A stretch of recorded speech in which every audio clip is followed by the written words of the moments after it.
સરદાર સરોવર નર્મદા ડેમની સપાટીમાં વધારો થયો। ઉપરવાસમાંથી પાણીની આવક વધતા ડેમની સપાટીમાં વધારો થયો। ઉપરવાસમાંથી 68,786 ક્યુસેક પાણીની આવક થઈ। હાલ નર્મદા ડેમની સપાટી 121.40 મીટરે પહોંચી છે। ડેમની મહત્તમ સપાટી 138.68 મીટર છે। નર્મદા ડેમના દરવાજા 121.92 મીટર પર પાણીની આવક થતાં આરબીપીએચના 3 અને સીએચપીએચના 1 પાવર હાઉસ ચાલુ કરાયા છે। હાલ નર્મદા ડેમ 55% ભરાઈ ગયો છે। વડોદરામાં ગંભીરા બ્રિજ દુર્ઘટના મામલે બ્રિજ પર લટકેલા ટેન્કરના ડ્રાઈવર અને માલિક સામે આવ્યા છે। ટેન્કર માલિક રમાશંકર પાલે નિવેદન આપ્યું, ટેન્કર બ્રિજ પરથી ઉતારવા માટે આણંદ અને વડોદરામાં ધક્કા ખાઈ રહ્યો છું। મારું ટેન્કર ઉતારી આપવા માટે કોઈ તૈયાર નથી। બ્રિજની જેમ મારું ટેન્કર અને ભવિષ્ય બંને ઝોલા ખાઈ રહ્યું છે।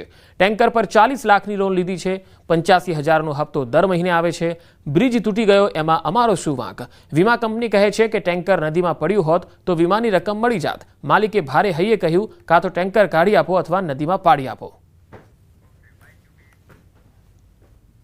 મારો ગાડી જેથી બ્રેક છે, હું બેંકવાળા પાસે જાઉં તો બેંકવાળા કહે કે તમારી ઈએમઆઈ તો ભરવું પડશે।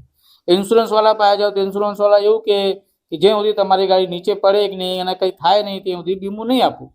હવે મારા પ્રશાસનને એવું છે કે આ મારી ગાડી કાઢીને આપી દે, નહીં તો જે હોય એનો નિકાલ આવવા જોઈએ। તંત્ર મને મારી ગાડી જે કન્ડિશન છે મારી ગાડીમાં કશું ત્યાં ને કાઢીને આપી દે, મારે ચાલુ થઈ જાય ને ડ્રાઈવર નહીં મારું જે છે ઈએમઆઈ ને બધાને ચાલુ થઈ જાય।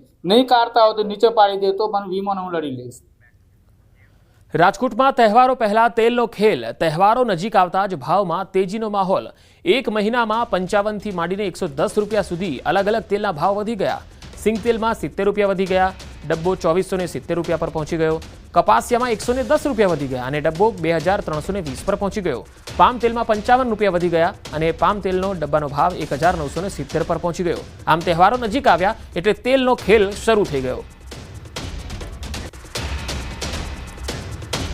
પશુપાલકોના વિરોધ વચ્ચે સાબર ડેરીએ મોટો નિર્ણય લીધો છે। પ્રતિ કિલો ફેટે 995 રૂપિયા પ્રમાણે ચૂકવાશે ભાવ। ડેરીના નિયામક મંડળની બેઠકમાં નિર્ણય કરાયો છે। અગાઉ 960 રૂપિયા પ્રમાણે ચૂકવાયો હતો ભાવફેર। પશુપાલકોને ભાવફેરનો તફાવત પણ ચૂકવાશે। સાંસદ, ધારાસભ્ય સહિતના આગેવાનો સાથે ચર્ચા કરવામાં આવી। પશુપાલકોને ભાવફેરનો તફાવત પણ ચૂકવાશે। અગાઉ 960 રૂપિયા પ્રમાણે જે ભાવફેર ચૂકવાયો હતો, હવે જે તફાવતની રકમ છે એ પણ ચૂકવવામાં આવશે અને જે નિર્ણય લેવાયો છે એ પ્રમાણે 995 રૂપિયા પ્રમાણે ભાવ ચૂકવવામાં આવશે।